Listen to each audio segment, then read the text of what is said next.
Olá, meu nome é Francisco Gentil e eu sou advogado. Como vocês viram no título do vídeo, eu vou falar sobre o ISS e a relação desse imposto, desse tributo, com os cartórios em Santa Catarina especificamente, que é o estado da minha atuação. Primeiro, então, antes da gente entrar em detalhes, a gente precisa só entender, para estarmos sintonizados no que vamos falar, sobre o que é o ISS, né? De uma forma rápida e resumida. ISS é também conhecido como ISSQN, significa Imposto sobre Serviço de Qualquer Natureza. Esse imposto quem cobra é o município, ok? Então ele é um imposto municipal, cada cidade define a sua alíquota de ISS. E aí como é que funciona isso? O prestador de serviço, quando ele vai prestar um serviço, ele pega o valor líquido, o valor que sobra para ele, e desse serviço ele precisa contribuir com o devido tributo baseado na alíquota que o município estabeleceu. Então eu vou dar um exemplo aqui. O mecânico tem a sua oficina, chega o carro e ele cobra pelo conserto daquele carro R$ 500. Ó, esse valor não está incluído peça, está incluído só ali o valor atribuído ao serviço da mecânica, que a gente conhece como a mão de obra. Ótimo, então cobra R$ 500. E o município que ele mora diz assim, olha, a alíquota do ISS vai ser 2%. Beleza, então ele pega 2% de 500, que é 10. Então no final do mês, né, na verdade a regra estipula que é no início do mês seguinte, enfim, ele vai ter que pagar R$ 10 referente àquele serviço. Beleza. Isso é o ISS, entende? Então, quem paga? A pessoa que prestou o serviço, é o profissional. Então, no meu caso, eu sou advogado, eu fecho um contrato de honorários, eu preciso recolher, de acordo com a norma estabelecida, o ISS no final do mês ou no mês seguinte. Isso sempre varia de acordo com cada profissional. Pronto, beleza. Então, a gente já sabe o que é o ISS. Agora eu vou falar qual que é a relação dos cartórios. O cartório nós conhecemos como tabelionato de notas, aquele cartório que a gente vai para reconhecer a firma, para fazer escritura, para fazer ato notarial, para fazer procuração. E tem o registro de imóveis, que é aquele que a gente vai registrar essa escritura, tirar uma matrícula atualizada. E tem o registro civil das pessoas naturais, que ele serve para tirar certidão de casamento, certidão de nascimento, certidão de óbito, fazer o casamento.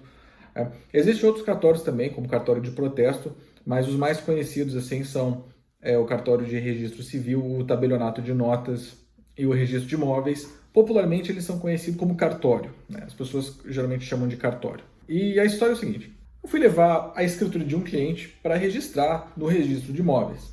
Ótimo, era uma escritura de compra e venda, e aí o registro de imóveis ele faz o orçamento, para dizer exatamente quanto que vai custar cada um dos itens. E o registro de imóveis ele faz o orçamento para que o cliente possa ter bem esclarecido qual que é o valor total do serviço, né? Ele faz um cálculo baseado no valor do negócio, né? Esse valor é tabelado de acordo com a lei estadual. Ótimo. Então eu peguei essa tabela e verifiquei valor dos emolumentos, que é o valor do serviço do cartório, X. Do lado já tinha na tabela do orçamento valor do FRJ, também é conhecido como FUNREJUS em alguns lugares do Brasil. Significa Fundo de Reaparelhamento da Justiça. Ele é uma espécie de tributo, taxa, ele é uma cobrança à parte dos emolumentos e ele é meio, digamos assim, Frankenstein. Ele não é um tributo, ele não é um imposto previsto na Constituição, ele é uma taxa, ele é uma contribuição, enfim, uma cobrança especial. Eu ainda vou fazer um vídeo falando sobre a inconstitucionalidade do FRJ futuramente. Do lado, tinha o valor do selo de fiscalização, ou seja, né, quando você pega uma escritura ou uma certidão, você vê que lá embaixo dela é assim, ó, selo digital de fiscalização. Aí tem um código GDH10F. Aquilo ali serve para que você possa entrar no site do Tribunal de Justiça e verificar se aquela certidão não está falsificada, é válida, se bate os dados daquela certidão, data de emissão e afins. E na última coluna, estava assim, ISS, valor. Eu achei estranho. Pensei, bom, o ISS, até onde eu saiba, ele é um valor que quem paga é o prestador de serviços, não o cliente. Por que o meu cliente é quem tem que pagar o ISS? Aí eu lembro que eu perguntei isso para o escrevente que estava me atendendo. Aí ele disse, olha, eu não conheço a norma, eu sei que tem, eu não conheço. Voltei lá outro dia, perguntei, conhece, já tem a norma na mão? No fim, eu mesmo tive que buscar ela no site do Tribunal de Justiça, encontrei, e ela é totalmente vaga. Ela só diz que fica permitido o repasse do ISS para o tomador do serviço, né? Ou seja, o cliente, o usuário do serviço notarial e registral. Agora, sobre qual fundamento? Qual a permissibilidade? Não estava exposto. Não havia fundamentação jurídica, técnica, que fosse satisfatória para justificar o motivo do porquê que o cliente que tem que pagar o imposto que é direcionado ao prestador de serviço.